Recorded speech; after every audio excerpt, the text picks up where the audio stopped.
Welcome everybody to this special edition of the Christian Marauder, as I have a very special guest with me today, Derek Gilbert of Skywatch TV, prolific author, I could say, of the Book of Generations, Great Inception, The Last Clash of the Titans, Bad Moon Rising, and both Derek and his wife Sharon are really great writers, and Sharon wrote the fantastic series, The Red Wing Saga, and co-authored with Derek their newest book, Giants, Gods, and Dragons, which I have not been able to read yet, but I can't wait to get that book. So I'm just going to make a little plug here. I suggest people also watch Skywatch TV and the website they have, and order both Sharon and Derek's books and watch the series Unraveling Revelation, which inspired me on interviewing Derek here. So welcome to the show, Derek. Brian, it's an honor to be here. Thank you very much. Well, it's an honor to speak with you. And I got to tell you, your books and the TV shows on Skywatch TV has helped me a lot, because just a little background back, I don't know, 10 years or 11 years ago, I started investigating. It just came over me. I don't know why I was doing it, to investigate the old gods or the fallen watchers. And then, I was digging out, I was doing a lot of research, and then hitting a brick wall. Then I turned on the TV and was flipping around there at the time when I had cable, and I saw you guys and Tom Horn talking about this, and you and Dr. Michael Heiser and some other folks talking about these old gods. I'm going, this is right up my alley, because this is what I'm studying. So I ended up getting a lot of your books, and also Gary Wayne's book, and I'm a geek. So what do? I go into your notes section and check out your references. Yeah, that's exactly what Sharon and I do too. We like to dig into the footnotes and the references and make notes. Okay, I gotta look up that paper. I gotta look up that paper. I mean, normal couples who are happily married will look, hey, Friday night, let's, date night. Let's go see a movie. Let's go out to dinner, whatever. No, for us, it's like, okay, let's dig into academia.edu and see if we can find new papers on ancient Mesopotamian cosmology or whatever. Yeah, that's what I do too. It's just, I don't know. Things have opened up, and now I understand why I was led to do that, because what I'm seeing today is kind of what we want to talk about today. I just thought that this is a wide range of topic, the World Economic Forum, the New World Order, and how it relates to the Book of Revelation, the Baal cycle, and ancient creation myths. That's a tall order, isn't it? Yeah, we can summarize it all in 1 hour. We'd basically, I think, earn PhDs just for being able to do that. But oh yes, we'll just start wherever we're going to start at here. That's the only thing I can say is. Well, one of the interesting things, because we've been watching the World Economic Forum for a while. Sharon picked up on this as she was doing research for a book to which we contributed chapters, and that is Tom Horn's book, The Messenger. And this is a follow-up to his book, The Wormwood Prophecy, which relates to a dream that he had, which seemed to him prophetic. And when Tom Horn says that he's received something that he thinks is prophetic, because he doesn't normally do this, he doesn't go out and claim that he's a prophet, but he did receive a strong sense some years back that Pope Benedict was going to retire. And on a very specific month. It'll happen in April, and I forget the year specifically, but just not that long ago. And he went public with it, which is really a gutsy thing to do, considering that no pope had resigned in over 600 years or something. Well, it turned out that it was true. And he's also got some other things that he's not shared with us, but family confirms. And we've gotten to know the family over the last 6 years of our association with Skywatch TV, to the point where we know that they don't just blow smoke when it comes to things like this. Yeah. They don't make claims to get clicks. So when Tom says that he's got this sense that this asteroid Apophis might come closer to Earth than NASA or the European Space Agency or astronomers in general are telling us, we take note. And so that led to the book, The Wormwood Prophecy. The Messenger, then we looked into as a follow-up, and we were tracking some of the strange correlations that go along with this particular asteroid, which is large enough to do serious damage to Earth if it should happen to hit. Now, we're being told that it will come inside the orbit of some of our higher flying orbital satellites on April 13th of 2029. And Sharon was looking into this, but she's a real creative thinker. I tend to look at things in a very linear bullet point fashion, which I guess is why I was good at debate in high school. because you have to, put together your case, and you've got to go through the step by step and make your argument, build your case, and so forth. She tends to look at things from a different perspective. And I guess that's why our two books have turned out better than they would if it had just been me writing them, because she comes in with viewpoints that I just don't have. She was looking at the Great Reset, which is the initiative proposed by the World Economic Forum. That's the group headed up by Klaus Schwab, who looks like he's from Central Casting for Bond villains. Bald guy, German accent. All he needs is a white fluffy cat, Yeah. Especially when he starts talking about fundamentally restructuring our global economy.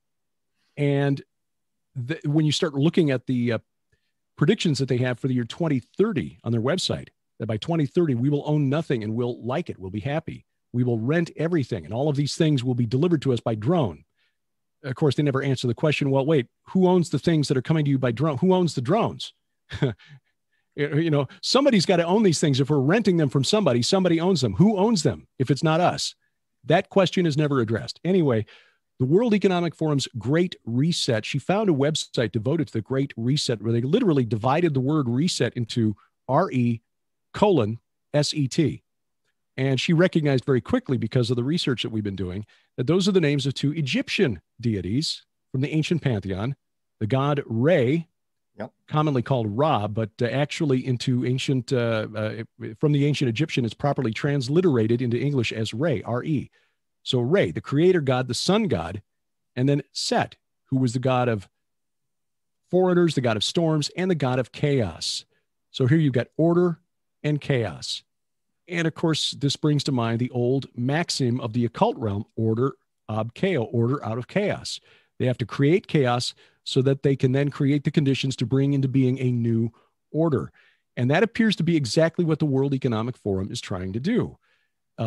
Except that, as Josh Peck and I argued in The Day the Earth Stands Still, which is our take on the occult origins of the modern UFO phenomenon, what they really want is to create chaos out of chaos.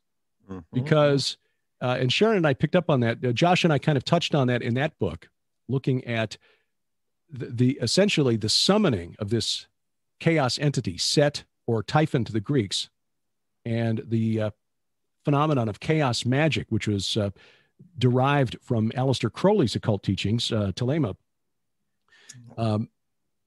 There appears to be a modern effort for people who may not even know what they're doing to deconstruct what God created and called good. And this, we believe, is the influence of the first rebel in the Bible and the last one to be defeated. And we talk about this in Giants, Gods, and Dragons. We've got a forthcoming book we're working on that will focus strictly on this particular entity.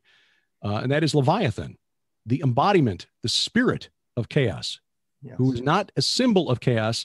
We believe it's a literal entity. At least that's how he's described by Job in Job chapter, and I'll probably get this wrong again. I seem to do it every time. Job 41, I think, where he goes into a long description of Leviathan and describes what is obviously a dragon, although most Bible commentators say, oh, it's a crocodile. Yeah, it's one that breathes fire, apparently. So and we go into some detail as to why we believe that's the first rebel in the Bible, Genesis 1, verse 2, where God is hovering over the deep. Deep in Hebrew is Tehom, which is essentially a cognate for the Sumerian word Tiamat, which was their name for this chaos monster. It's not a coincidence that the religions of the ancient Near East, and even, as late as the Norse pantheon, where Thor had to defeat a serpent named Jormungandr, where a warrior god had to defeat a monster, usually depicted as a dragon, often with multiple heads, 7 heads to be specific. You'll notice in Isaiah 27 that God will someday crush the heads, plural, of Leviathan. That is the chaos dragon, the chaos entity that had to be subdued. But you see similar stories in Canaanite, in Akkadian, in Sumerian, in Hurrian, Hittite, Greek, with Zeus defeating the monster Typhon. And now here we got the World Economic Forum and its great Set, order, chaos, being put right in our faces. This also relates to what we argue in the book is the work of the rider on the black horse, one of the 4 horsemen of the apocalypse. And we argue that rider who goes forth with the scales, which in Greek is zugos, which actually means yoke instead of scales. Every other place it's used in the New Testament, that Greek word zugos means a yoke, like you place on the neck of an ox to get him to pull your plow, or to tread, to pull the milling wheel around to make flour. Essentially, economic servitude is what's being described there. And that's exactly what the World Economic Forum is proposing, is economic servitude. This is an effort by the top 0.1%. Forget the 1%. This is the 0.1%, wanting to entrench themselves at the top of that pyramid and push the rest of us down to the lowest common denominator. And that's right. I'm seeing the same thing. I turned on the computer, my phone, I looked it up, and sure enough, on Google News, this thing appeared from a reputable financial site, and it was about the Great Reset, and that the world's economies need to be reset. And so I bookmarked it, saved it so I can pull it up because it's gone now. But basically, they said that the plan was to what's that old phrase out of the Bible? The borrower is enslaved to the lender, and so these top elites that you're talking about play both sides. They get the debt increase, so they get they've been doing this for eons, and so now they're getting the technology where it's time that they get paid back, because their actual view is that they own us. That's the view. And that's what this article is pointing out in their own language. It's much nicer than what I'm putting it, of course. I'm just summarizing. But it's really like, we are basically, what do they say? The GDP of the entire world is approaching 300 trillion or something like that. And so there's no way this is sustainable. It's time to reset. And so basically, how are they going to reset? Well, since they own everything, they view us as in servitude with them. The world's elites are, which many prominent politicians, from John F. Kennedy and some other politicians, have warned about this ruthless conspiracy here. Not a conspiracy theory. This is fact. These people warned about it. Many of them died. And so the idea here of the Great Reset that I just read in this article was to basically go to a digital currency where you own nothing, and they own everything because you owe it to them, because they gave you your house, they gave you your car, they gave you this, so now you don't own anything. And on the World Economic Forum 2016 website there, I found this video back then where you don't own anything video, and they're talking about this stuff, and it's just exactly what you said. They make it sound like it's wonderful that you won't have any stress because you won't own anything. Well, you know what? The idea that everything that I'm using belongs to somebody else who can decide to take it away from me at any moment, that's a lot more stressful than me owning things. But yeah, this is what they're trying to condition our kids to buy into. And they have lured us into a debt servitude. And this is why we argue in the book and as far as I know, I've not seen this done before. Now, there probably is somebody who's done this before Sharon and me, because if we can think of it, the 2,000 years scholars and Christians have been studying end times prophecy, somebody's probably come up with this. But Sharon pointed out in a presentation she did several years ago that John named the rider on the fourth horse. The rider on the pale horse is Thanatos, death. Mm-hmm. Thanatos was a known entity in the world of the Greeks. In Canaanite, he would have been called Mot. Yes. In Hebrew, that's Maveth. And we see, not to rabbit trail too far, but there's some places in the Bible where references to death, Maveth, are really references to this death god. In the Canaanite Baal cycle, Mot is described as having this insatiable appetite to get our Baal cycle reference in here, with a lower lip dragging the ground and his upper lip or tongue reaching the stars. He is never, ever satisfied. Well, that's exactly why Hosea, and then quoted later by Paul in 1 Corinthians 15, argues that death is swallowed up in victory. It's a slap in the face at this death god who is never satisfied. Yahweh swallows him up in victory. Oh, death, where is your victory? Death, where is your sting?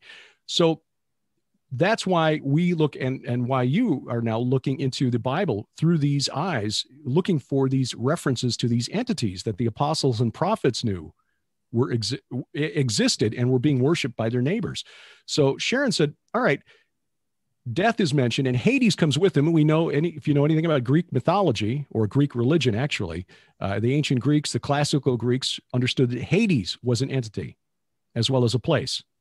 So we've named these two. So who are the riders? Who are the other three riders? And so we set out to try to identify the riders on the horses, and we named them based on the clues that were given. And we think we've made a pretty good case for, I mean, the rider on the red horse, the god of war, that's pretty easy. That's Ares, Mars. But what we didn't know before we started the research was that he was known to the Moabites as their national god, Chemosh. The rider on the white horse, we argue, is Apollo.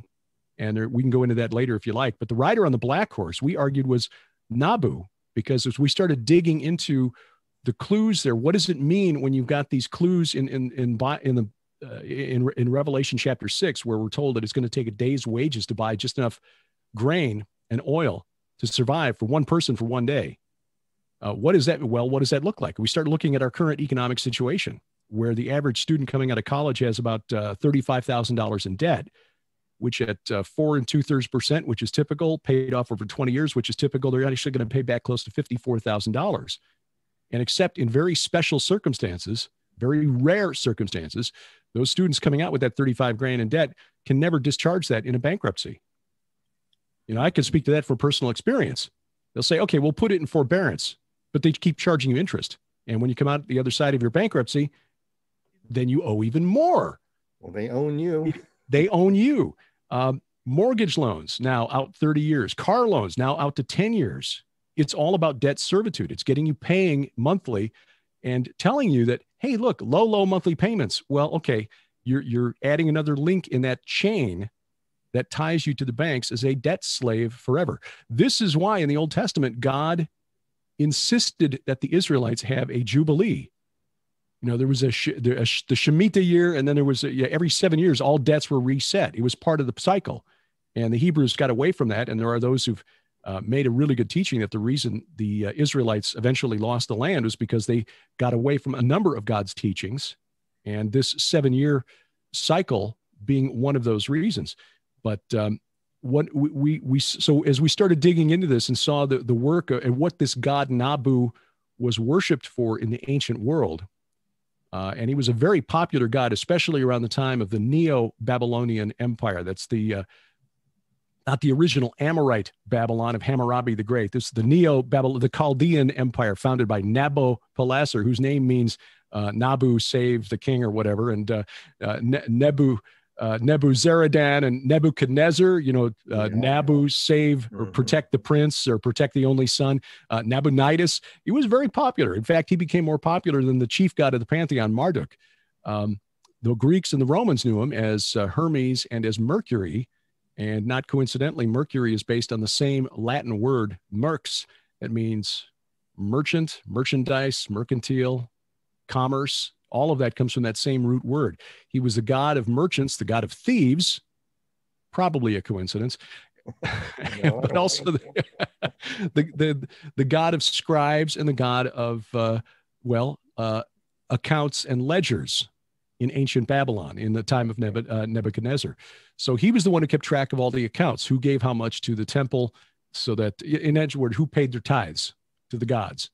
Yes. And one of the things, and I'll just toss this out because I just find this really amusing. It's like the spirit realm is having a laugh at our expense. Back in 2009, after the subprime mortgage collapse, when the economy was in a shambles and we were funneling, 700, whatever it was, 7 trillion, I forget how much money it was, the big bailout package that everybody voted on. Oh, wait, we didn't vote for it. Most of us were against it. The Congress voted for it. Oh, forgive me. Anyway, they bailed out the bankers who caused the problem. Surprise, surprise. And then MasterCard initiated a new fee that merchants have to pay every time they swipe a MasterCard, whether it's a debit card, credit card, MasterCard, whatever. They pay 2 cents to MasterCard for this particular new fee. And other cards have a similar fee, Discover, Visa, American Express. MasterCard could have named this anything. They could have called it the just service charge or merchant fee or whatever, transaction fee. Instead, they decided to call it the Network Access Brand Usage Fee, the NABU. So every time you use your MasterCard, you pay 2 cents to Nabu. And these occult people are very open about it, but they hide it so well. I mean, it's out in the open, but they hide it. It's just part of their thing. When I study Nabu, I just sit there going, wow, go back into the occult realm there. They use writing, record keeping, language, teaching, and wisdom to implement occult knowledge and dispense. Yeah, and Nabu was essentially the one who would write things down for the temple, but because in ancient Chaldea, the kingdom of Nebuchadnezzar, most people were illiterate. And so whenever you needed to send a letter to a relative, or whenever you needed to write anything down, a deed or a bill of sale, you had to go to one of the scribes who were the special jurisdiction of Nabu.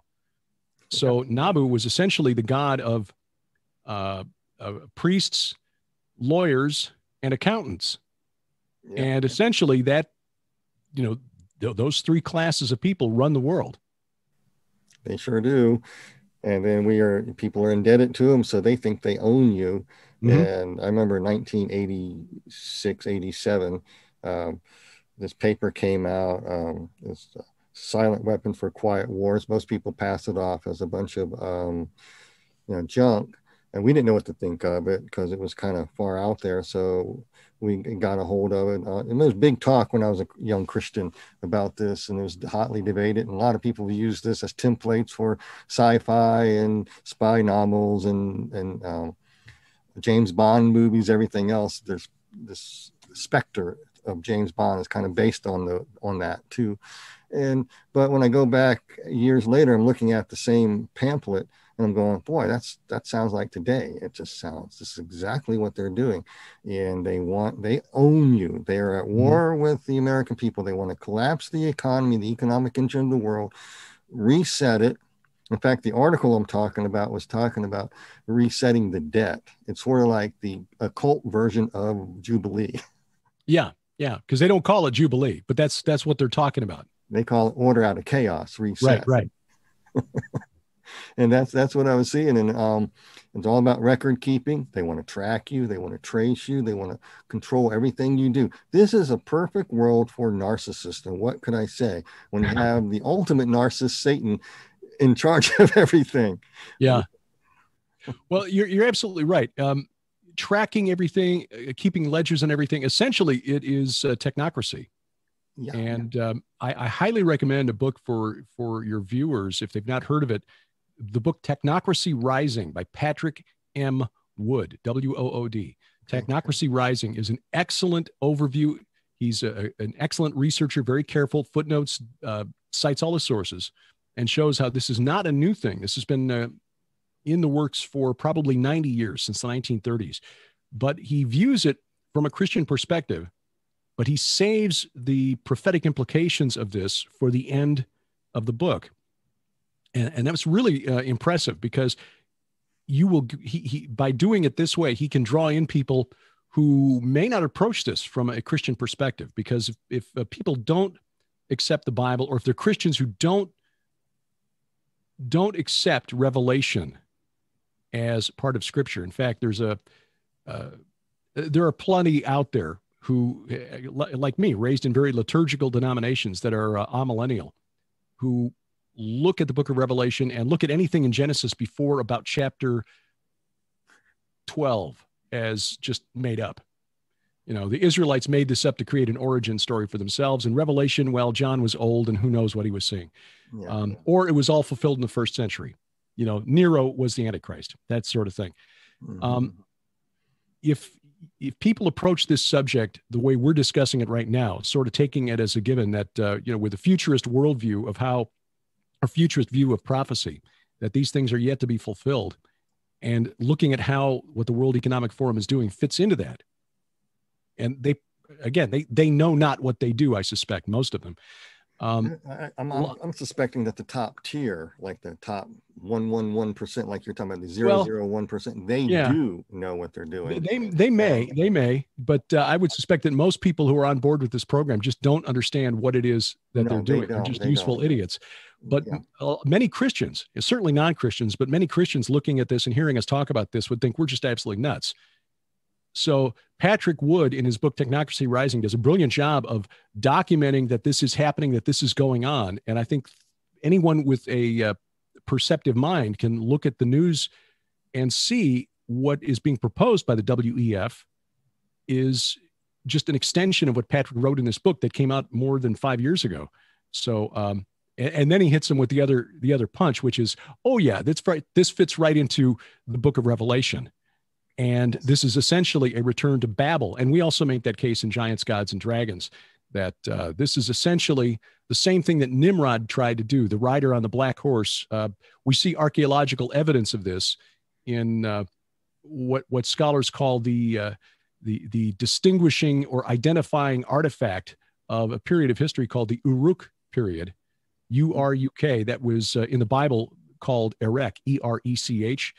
The beginning of Nimrod's kingdom was Babel, Erech, and Akkad, A-C-C-A-D. That was the kingdom that eventually became an empire under Sargon the Great. Nimrod was a king who obviously dreamed of empire. And there was a period of about almost 1,000 years where that city in southeast Iraq, Uruk, dominated the Fertile Crescent, the land between the Euphrates and the Tigris rivers, roughly from about 3900 BC to about 3100 BC, using the dates that archaeologists set. I know that doesn't fit. If you add up the ages of the patriarchs, it doesn't fit, but just using their numbers, they know that there was a period of history where that city dominated Mesopotamia as far north as into Turkey, because they needed things like timber and stone for building, and there is none in southeast Iraq. It's a lot of sand and mud. So Nimrod's career fits into that period of history, archaeologically speaking. And the identifying artifact, the way an archaeologist can tell if a new dig comes from this period of history, is if they find something called the Beveled Rim Bowl. It's a very crudely made, simple clay bowl, not even fired.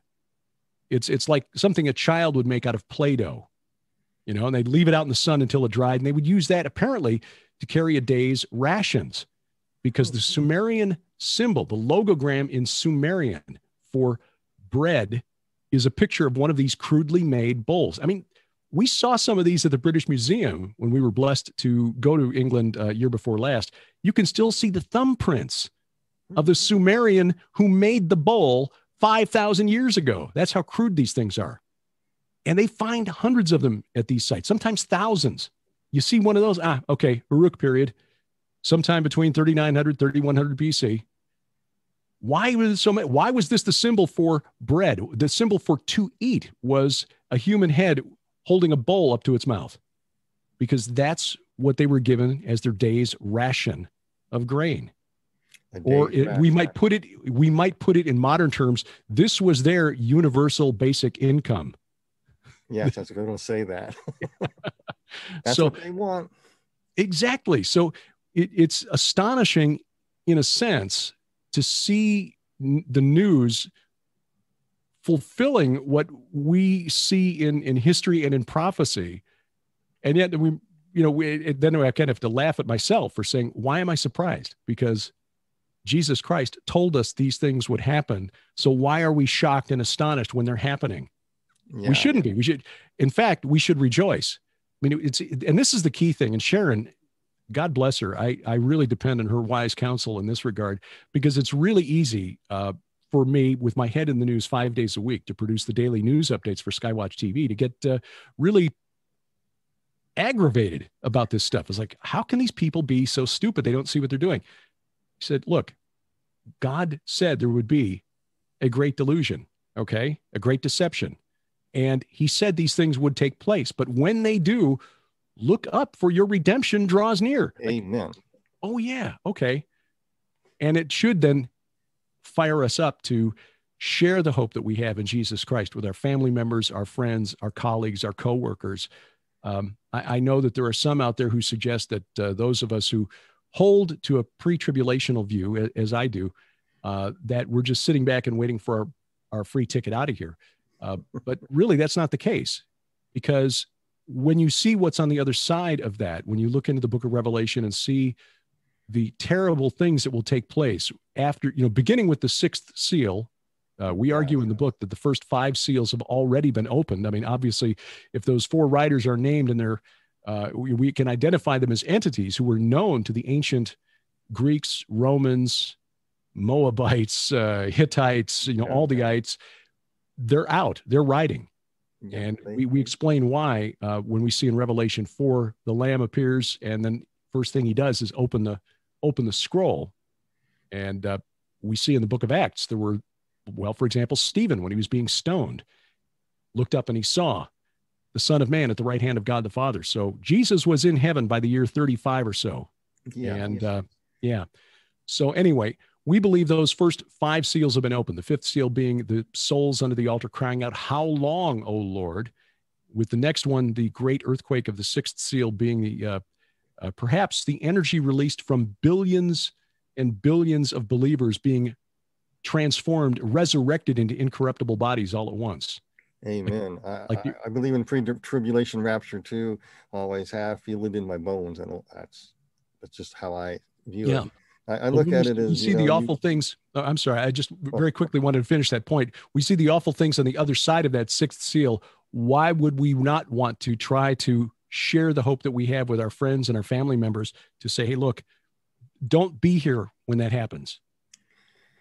I come to the same conclusion, Derek, and my wife has too. We are trying to witness to some family members. Yeah, thankfully, my side of the family is saved, but my wife's side is a little hard-headed. But we're working on them. But we try to tell them this stuff. They look at you like, huh? That's one of the reasons that Sharon and I have felt so led in recent years to focus on archaeology and the writings from the ancient world. I mean, what is it that the prophets and the apostles knew about the beliefs of their neighbors? And credit to Dr. Michael Heiser for inspiring us to go in this direction.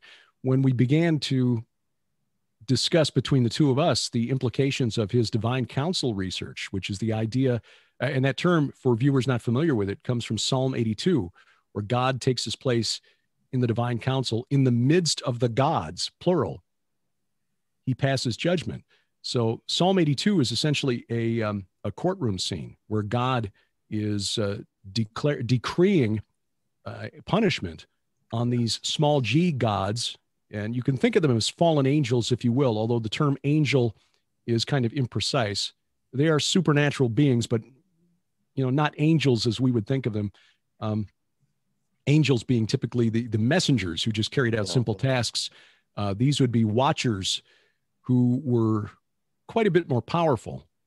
As we see in Daniel chapter 4, Nebuchadnezzar's dream, where he dreams that he's going to be punished for 7 years for his hubris, his pride. Yes. And that punishment was decreed by the watchers. Mm-hmm. Yeah. So it's not like they're not carrying out God's decree. They have decreed his punishment. So God apparently designates some authority to these powerful supernatural entities that are still subordinate and subservient to him. Mm-hmm. But like us humans, he created them with free will too. And a number of them obviously have rebelled, which is where we get the gods of the pagan nations, Baal, Molech, Chemosh, et cetera, et cetera. And we're told that there are a group of them that are currently in chains and gloomy darkness, in Tartarus, in fact, 2 Peter 2:4, Jude 6 and 7. So these entities around the throne of God, think of them as his royal court, is in Psalm 82 called the divine council. And when we started considering the implications of that research and the activities of these beings who exercise their free will, suddenly the Bible gets a lot more interesting, because there are things in the Old Testament that only make sense. Well, things all through the Bible that only make sense if you understand that they're directed at the activities of these entities or the beliefs of the pagans who served them. A classic example is the parting of the Red Sea. This was sort of what, was the forehead slap moment, or the epiphany, if you will. When Sharon and I were doing our weekly Bible study, the Gilbert House Fellowship, which we record and release as a podcast on Sunday mornings. A few years ago, as we were going through Exodus chapter 14, we noticed for the first time that God told Moses, as the Israelites were escaping Egypt, he told Moses to turn back. Like, wait a minute, I don't remember that from the movie. He told them to turn back and to camp at a place called Pi Hahiroth. I'm mispronouncing it. Opposite Baal Zephon. And I'd just been doing some reading about the god Baal. And it's like, wait a minute. Now, Baal is a Canaanite god. Why is he in Egypt? Well, scholars know that, historians know that there was a period in Egyptian history called the Second Intermediate Period where Egypt was under the control of Semitic-speaking people from Canaan and Syria for a while, 100 to 200 years, depending on who you ask. They were called by the Egyptians Hyksos, which means rulers of foreign lands. They were Amorites, probably, and their chief god was Baal. He was the king of their pantheon. Like, oh, okay, so that explains why Baal was in Egypt. And in fact, as you do more reading on this, you find out that the Egyptians worshipped these Semitic gods. In addition to their, so in fact, at the time of the Israelite sojourn in Egypt, the Egyptian gods weren't actually Egyptian because they were there alongside the Hyksos for a while. And yet their gods continued on even after the Egyptians drove the Hyksos out and then enslaved the Israelites.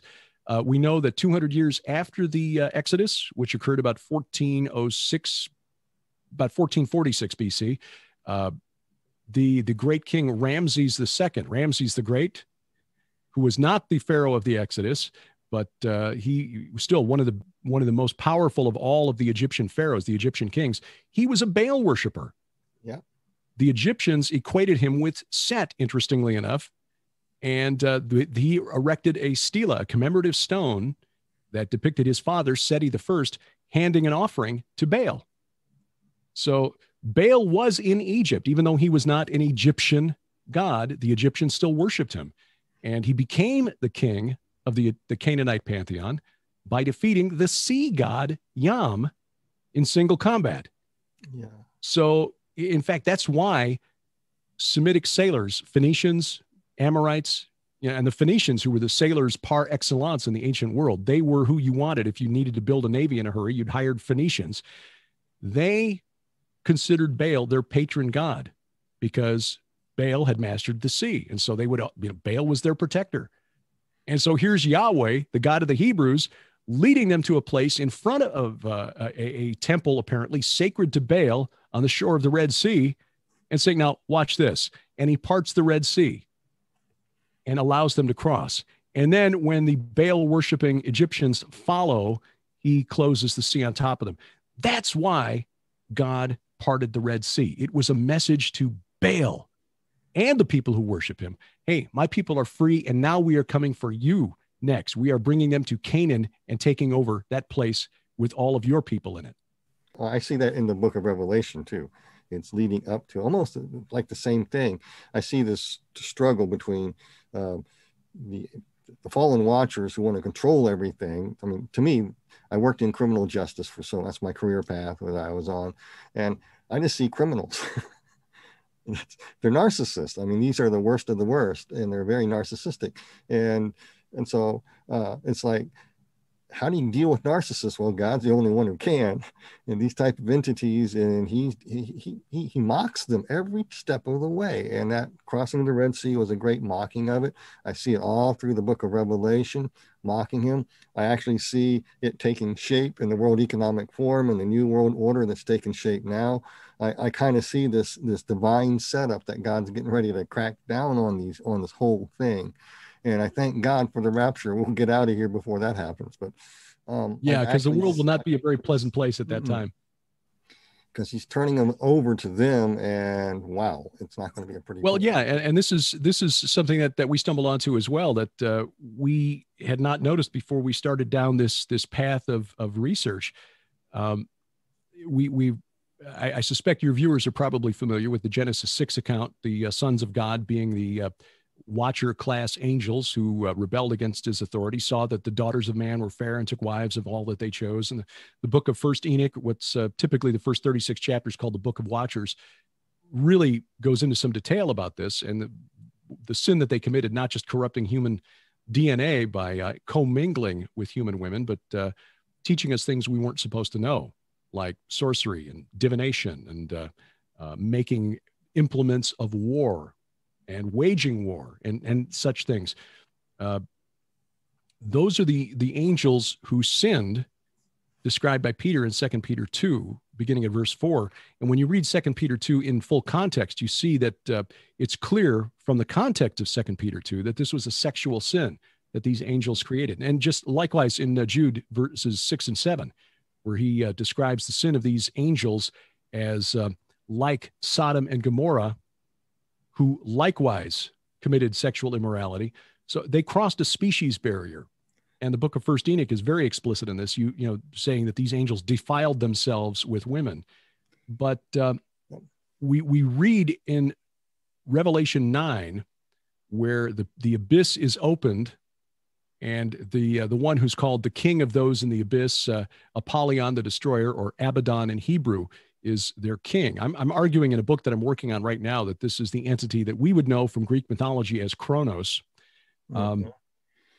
Yeah. I have a quick question. Would Kronos be Saturn? I'm just curious. Yes. Kronos. That's what I put together. And would Enlil be Saturn? Yes. Okay, so I was correct in my assumption. Yes, okay, absolutely. Yes, it's the same entity under multiple different names, and I'm going into some detail in this book. It's in fact the forthcoming book. Just to rabbit trail down that road for a second. Hopefully out this summer. I'm about maybe halfway through right now. Well, I hope I'm actually closer to 60% done. But anyway, this entity has been known by multiple different names throughout the years. Enlil was one. He was the chief entity of Sumer before the rise of Marduk, which was complete. Marduk pretty much pushed Enlil out of the way about the time of Saul and David, so around 1100, 1000 BC. He was also known as Dagon in what is now Syria. The Amorites who lived along the Euphrates River worshiped Dagon as their chief god, but he was, in the text records, he was identified by the same Sumerian logogram. Okay, so the same cuneiform symbol represented Dagon and Enlil. Mm-hmm. And they both shared the epithet Great Mountain. Mm-hmm. So you can equate those two. There was a Hurrian god. The Hurrians occupied that area in the north of Iraq and Syria, that we would call Kurdistan today. You know, southern Turkey, northern Iraq, northern Syria. That Kurdish region was occupied by the Hurrians as far back as, well, the days of Nimrod, really, middle of the 4th millennium BC. Their chief god was Kumarbi, and Kumarbi is equated with Dagon and with Enlil. And they would all be equated with the Canaanite creator god El, whose mount of assembly, his abode, was, according to scholars, Mount Hermon, which of course connects them all then to Shemyaza, who was considered the chief of the Watchers who rebelled, according to the book of First Enoch. But they were then also equated with Kronos and Saturn. And since the classical Romans and Greeks knew that that Saturn and Kronos was the Phoenician god Baal Hamon, who was the one who also, like Kronos, accepted child sacrifice, just like in the myth, you know, Kronos ate his kids because it had been prophesied that one of them would rise up and overthrow him. The early Christians understood this. Well, of course, Baal Hamon takes child sacrifice because Kronos ate his children. Mm-hmm. They understood all this. So these are the Titans who are in the abyss, in other words. Yes. The Titans of Greek mythology are the Watchers, and they are in the abyss. And that's what's getting out in Revelation chapter 9. And those things will get 5 months, according to Revelation 9, to torment those who don't have the seal of God in their foreheads. Now, when you go back to Genesis chapter 8, you read something very curious in Genesis 8, verse 3. Always hear, 40 days and 40 nights of the rain. Okay, but beginning at verse 3, the waters receded from the earth continually. At the end of 150 days, the waters had abated. And at the end of the 7th month, on the 17th day of the month, the ark came to rest on the mountains of Ararat. 150 days. Now, guess what? When you've got a 30-day lunar calendar, 150 days is exactly 5 months. Now, do you ever wonder why the entities coming out of the abyss in Revelation 9 get 5 months to torment humanity? Because it's not like a number that we see often, like 40 or 70 or 100. Yeah. Why 5 months? Because it's a bookend. It's a callback to Genesis chapter 8, when these entities were in the abyss, in chains and gloomy darkness, according to Jude, watching as their children, the Nephilim, are being destroyed by the waters that God sent to wipe out all life on earth. They'll get 5 months at the end to torment those who refuse to repent and accept Jesus Christ as Lord and Savior. it's not a coincidence. And this helps us to understand why this stuff is in here. And so this is what frustrates me. Sharon and I actually consider ourselves missionaries to the church, as it were, because there are Christians out there who believe we don't need the Old Testament at all. And the book of Revelation is just too weird to even worry about. You're essentially cutting off the ends of the Bible. So in other words, you're trying to build a house, a theological house, and you've got no foundation and no roof, and you wonder why your walls won't stay up. Because you have nothing to hold. It's not anchored to anything, and you've got nothing to protect it from all of the stuff the enemy's going to throw at it.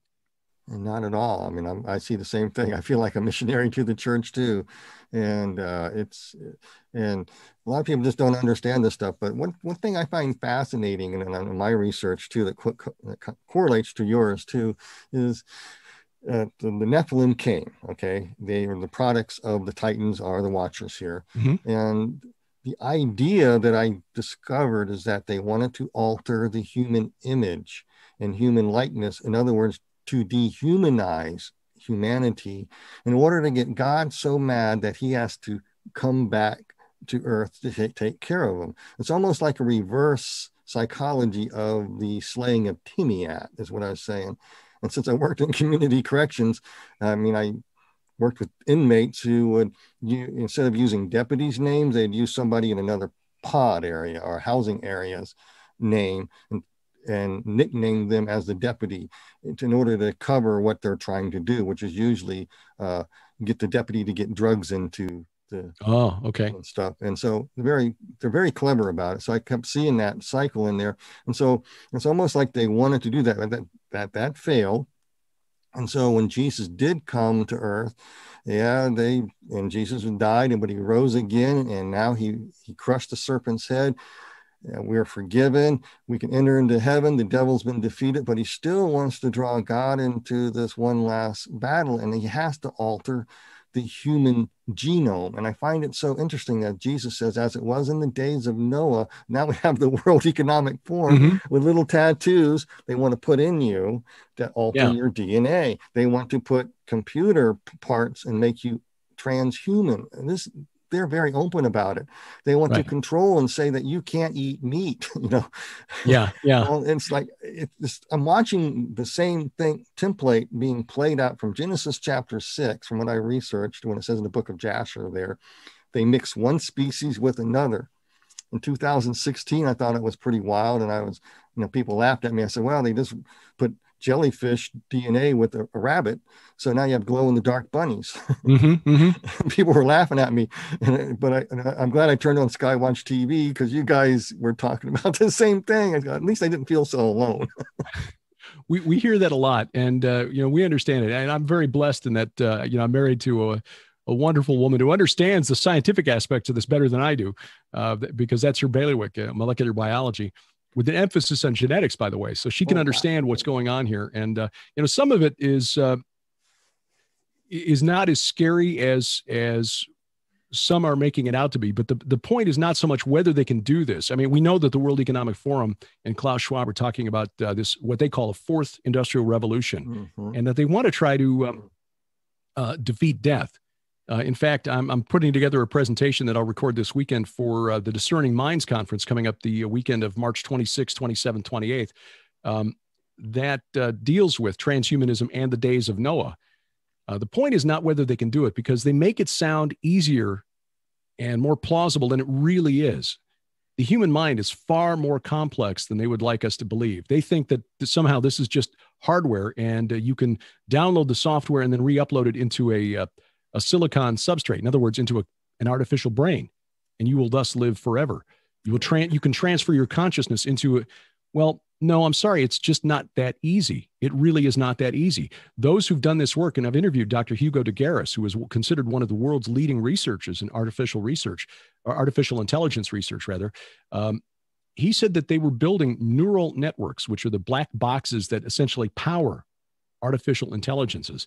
And what they do to try to train these neural networks to think is they run input data into these things and see what kind of output they get. And if they don't like the output, then they'll tweak it tweak the parameters, and then run it through there again until it, looks the way they want it to look.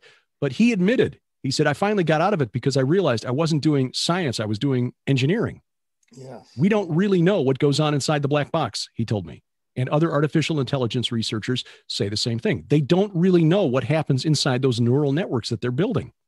Now, speculation here, but the brain, we now know, is essentially a bioelectrical device. Mm-hmm. Our thoughts, our impulses, that are electrical impulses that fire back and forth across neurons inside our head. Scientists don't really know how it works. They cannot measure a thought. They cannot, they cannot tell us exactly how those electrical impulses manifest in thoughts, ideas, or words. They really don't know. They can program computers to do something that appears to mimic the idea of thought. But when they start down the road of trying to create an autonomous AI, they don't really know what's going on inside those black boxes. Mm-hmm. I mean, they can fool some of us who aren't trained in that to believe that, yeah, they really can create a thinking machine, but they don't really know themselves what exactly is going on inside those black boxes. Now, here's the thing. We as Christians understand that this bioelectrical device can be overwhelmed by an external force. We would call it demon possession. Mm-hmm. Is it possible? And this is speculation. I'm not going to say for sure that this can happen, but why not? If you actually manage to create an artificial autonomous intelligence, could it not also be overwhelmed by an external force? It's possible. Maybe this is how they give life to the image of the beast. I don't know. But the bottom line, though, and this is the more important thing, is that this is a false religion that is luring people in to believe that it can be done. They're putting their faith in science for salvation rather than in Jesus Christ. He has already promised. Read 1 Corinthians 15. This is it's a crash course in theology and apologetics and prophecy all in one. Mm-hmm. Paul, in the first verses of 1 Corinthians 15, lays out the gospel by which we are saved. It's very simple. Believe that Jesus Christ died in accordance with the scriptures, and in accordance with the scriptures on the third day rose again, thus saving us from our sins. That's it. And then he goes on to say, and by the way, then the risen Christ appeared to first Peter, and then to James, and then to 12, and then to all hundreds of brothers in Galilee, some of whom have fallen asleep, but most are still awake. Yeah. And his point there is, if you don't believe me, ask around. And then he goes on to explain why it's so important that they accept the idea that Jesus of Nazareth literally rose from the dead. Because if he is not raised from the dead, if there is no resurrection, then we are still in our sins and our faith is in vain. If we have faith in Christ in this life only, we are of all men most to be pitied. That's his point. If resurrection isn't real, then none of this matters. And I would suggest that this is what is meant by as it was in the days of Lot. Yes. Which is the parallel to as it was in the days of Noah. And I'm going to talk about that in this presentation for the Hear the Watchman Conference, Discerning Minds. We hear about, as it was in the days of Noah and assume, okay, that means the Nephilim are coming back. In a sense, the Nephilim have never left because their spirits, when they were destroyed, became demons. This was the understanding of the early church. It was the understanding of Jews in the time of Jesus. That's what's described in the book of Enoch. When they died, the Nephilim, their spirits became demons. In fact, even the Greeks understood this. Mm-hmm. 700 years before Jesus was born, the Greek poet Hesiod, who wrote a lot of what we know about Greek mythology, wrote that the spirits of the men who lived during the golden age when Kronos ruled in heaven, okay, king of the Titans, king of the Watchers, Shemiyaza, creator of the Nephilim, him and his buddies. When they died, their spirits became daemons. And they were kindly going about and helping people and protecting us and . The Greeks understood that because the term, and here's the interesting thing, and credit to scholar Amar Annus, A-N-N-U-S, people want to look this up, who wrote a book called Were There Greek Rephaim? On the etymology of the word meropes anthropoi. That was the phrase that Hesiod used to describe these men who lived during the Golden Age. And he pointed out that meropes, anthropoi just means, men, but meropes is based on the same root that is behind the Hebrew word Rephaim. So he was talking about these demigods like Hercules and Perseus. By definition, Nephilim. Yeah, Nephilim. When they died, they became spirits, and they were kindly in helping humanity, and that's why we give them offerings, et cetera, et cetera, et cetera. That's why these demigods like Asclepius had cult. Mm-hmm. They had, you had to give them offerings because you don't want them mad at you. It's a cult. It goes even further back. The Greeks got it from the Amorites, who worshiped their ancestors, worshiped their deified dead kings of old. This continued on, and frankly, it continues on to the present day. It was Christianized and brought into the church by Augustine, who said, hey, the saints, the spirits of the saints can intercede for us. It all fits together.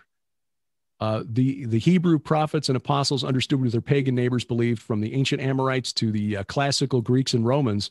And when you read the Bible carefully and you read the writings of the early church fathers, you see all of this fits together. Will the Nephilim come back? Well, they're already here. They've never left. And we argue that there is a role for them to play in the final battle. That's in the book.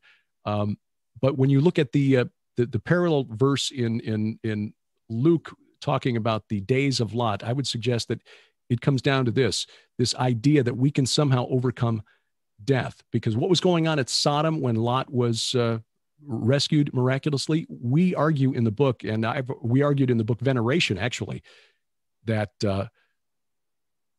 two things. First of all, the site of Sodom has been found northeast of the Dead Sea. It's an archaeological dig called Tal El Hammam. It's within sight of Mount Nebo.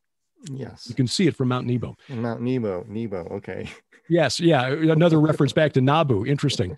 And interestingly enough, God called it in Deuteronomy, told Moses to climb this mountain of the Avarim, Abarim. Well, that's a Hebrew word that means travelers, which is a word that Ezekiel used in Ezekiel 39:11 to describe participants in the war of Gog and Magog. Travelers was a term used by the ancient Canaanites to describe the spirits of the Rephaim, because they traveled or crossed over from the land of the dead to the land of the living. So essentially, Moses was told, climb this mountain of the demons and get your look into the Holy Land, just like Jesus climbed Mount Hermon for the Transfiguration. And so there are a cluster of about 1,500 dolmens, which are megalithic funerary monuments, huge limestone slabs, two sides and then a tabletop slab across the top, look like miniature little Stonehenges, at the base of Sodom. At the base of Sodom. And I asked the director of the scientific analysis for the dig, Dr. Philip Sylvia, how are they oriented? Are they oriented to the stars, the solstice, a certain constellation at a certain time of year? He said, no, they're all pointed to what we believe is the temple of Sodom. Oh. So who was worshipped there? Was it Baal Peor? As we showed in the book Veneration, that Peor derives from a Hebrew word that means cleft or gap or opening, which in that context, because when you read Psalm 106, verse 28, you remember this, while they were on the plains of Moab, God sent a plague that killed 24,000 Israelites until Phinehas took a spear and stabbed an Israelite prince and a Midianite princess who were doing something, possibly a fertility rite. But according to Psalm 106, written 400 years later, it was the fact that the Israelites were eating sacrifices offered to the dead that provoked God to anger. They were eating sacrifices offered to the dead. That was a huge thing in the ancient world, because the veneration of the Rephaim was a long-lasting cult practice that frankly continues down to this day in the form of ancestor veneration. Yes. So anyway, I know it's a long thing, but I think that's what's meant by, as it was in the days of Noah, when you had the Nephilim walking the earth, and then in the days of Lot, those spirits who proceeded from the Nephilim during the flood, when they were destroyed, still being worshipped by the pagans around ancient Israel and drawing the Israelites into that worship. Yeah, what I found when I did my research on Baal Peor, I also found him to be a gatekeeper. And that they used him to exorcise spirits with. If you're possessed, that's how they did it. They would they would kick out the old spirits and empty the house, and then so the new ones can come in and inhabit them. It was like a setup yeah, we'll do this for payment. And so Baal Peor was the strong man who was the gatekeeper of the That makes dead sense. to bring these entities back in. And the ancient Israelites really liked this thing. Oh yeah, he also promised great wealth. If you did this and worshiped him and as the gatekeeper, he'll release. And that reminds me, I don't have time to, we're almost out of time. I could go on. It reminds me of the rights of I guess I know the Masons and I know that, but I'm trying to get away from that. But it's the initiation, the occult initiation of what they call the ladder, Jacob's ladder. But you go into Iana's descent into the abyss. You descend down, and then you rise up the 7 steps. Right. Or you get this occult knowledge, and the idea to make it real simple for our viewers to understand how a mass amount of stuff I studied is simply you descend down in order to release watchers or those in there to bring them up to help you, Baal Peor. And it's like, and so that's, that's their occult rights. I see that all throughout different places in the scripture. It's there, and they were practicing this and to get help and get wealth and get to be good money lenders. And it all fits, Well, it does, and there are a lot of things in these rituals that we can discuss. But yeah, for sake of time, I'll just throw out this one thing. Well, actually, 2 things. That the occult ritual that summoned the Rephaim to the summit of Mount Hermon, called the Rephaim texts of the ancient Canaanites. They were summoned as chariot warriors, and the texts literally say they mount their chariots, they travel first one day and then another, and then they arrive at the threshing floor or the tabernacle of El, the Canaanite creator god, at dawn of the 3rd day. I mean, as Christians, dawn of the 3rd day should be really relevant. But in the descent of Inanna, that Mesopotamian myth, she has to be released from the netherworld, and she returns, arriving back past those 7 gates again on the 3rd day. This was a consistent theme in the ancient world. Something about that 3rd day was really, really significant. So when Jesus emerged from the tomb on the 3rd day, it was not a coincidence. It was a reversal of something that the pagans have been drilling into their followers' heads. The pagan gods, that is, have been drilling into their followers' heads for literally thousands of years by the time of the resurrection.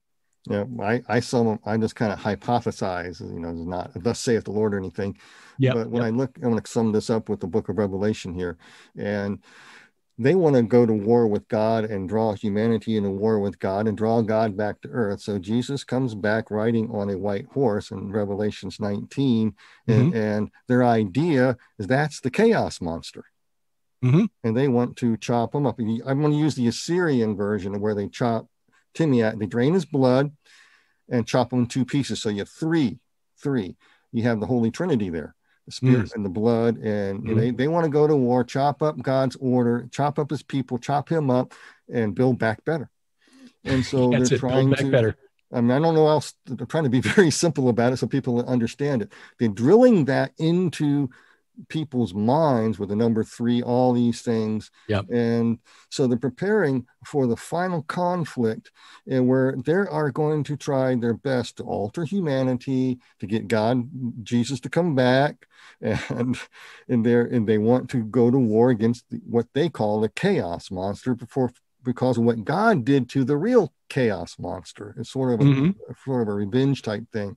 And so, but it fails. So the Antichrist and the false prophet and all those people are thrown in the lake of fire. Because it says it right in Revelations 19:19. Let me pull that up real quick. It just says here, and I saw the beast, the kings of the earth, and their armies gathered together to make war against him who sat on his horse and against his army. And I want to tell you, Derek, if I was on earth at the time and I see somebody in a white horse riding down with all these people behind them, I wouldn't be thinking about making war against them. No, they are deceived. They are really deceived. They bought the lie, and then God takes care of that. And then it's almost like when I just did a thing on Josh Peck's there, and I hypothesized there that why the devil needs to be released after 1,000 years, because this is the Father's turn, and you ain't going to chop up my water. And he's gone, and it's no more wickedness, no more evil. Everything gets back to the way God originally intended. Yes. And it's almost like, devil, game's on. That's what God's saying. I see him playing chess, and he's outsmarting these characters at every turn. But anyway, I digress. He invented the game. He invented the game. Yeah. Well, yeah, all we can say to that is just come quickly, Lord Jesus. Yeah, come quickly and everything. Well, it's getting about that time, Derek. I know we got to depart, and I know we only got about an hour here, but I appreciate you coming on. I'd like to have you back sometime. I'd like to continue this conversation because there's a lot more stuff here that I'd like to get into, because there's a ton of more. Even like to talk more about Baal Peor and all that, and the occult rites of the descent, the 7 gates, and the gates being knowledge and illumination to help humanity. Because it's all about the Nephilim, all about helping humanity. Yeah, it's like the old it's like the old Twilight Zone episode, you know. It's hey, it's a book to serve man. Oh, wait a minute, it's a cookbook. It's a cookbook. Surprise, surprise. Yeah. You're on the menu. Well, again, I want to thank you so much for coming on, Derek. And I just want to recommend people to watch Skywatch TV, get any of Derek Gilbert's books and Sharon Gilbert's saga, Red Wing Saga, and any of the books on there. I want to recommend Carl Gallup's and books as well, and Dr. Michael Heiser, of course. You guys have been helpful a lot in helping pull things together. And I always called it the divine, the heavenly council, not the divine council. I call it heavenly council. And then when Michael Heiser came out, I go, wow, there's somebody else who sees this too. I just go, wow, you know, when I try to teach some of this stuff by myself or in some conferences that I did, smaller conferences, people look at you like, huh? Yeah. Where are you getting that? Well, because this is not mainstream theology, but it is biblical. It is biblical theology. Yeah, it is. And again, I just want to thank you for coming on. I look forward to trying to do this again. And maybe if we can get Sharon on here, I'd love to get you two together. And I don't know if my wife would come on. She's kind of camera shy, but I'd like to get her on here too. But, you know, I don't know. We'd enjoy it. All right. Yeah. I'll let you know, set up some time, maybe if you want to do that again. And I'm going to be looking for some other folks to interview and try to do what the Lord told me to do and get the messages out and what needs to be met, because the church is not learning this. They have sort of shoved it aside. And I got in heated debates about, oh, these are the sons of Seth in Genesis chapter 6. I'm going, no. That is the standard teaching in seminaries today. But if you understand the pagan gods, especially Revelations chapters 2 and 3, look at the patron gods, the 3 top patron gods of each of the cities. It's the same template. Yep. Descend into the abyss and raise the sun deity back to rule the world. That's kind of a simplistic way I put it. And if they all are consistent, and just amazing. Anyway, I want to thank you again, Derek, and look forward to seeing you again. You bet. Thank you. It's been an honor. All right. Okay. God bless you.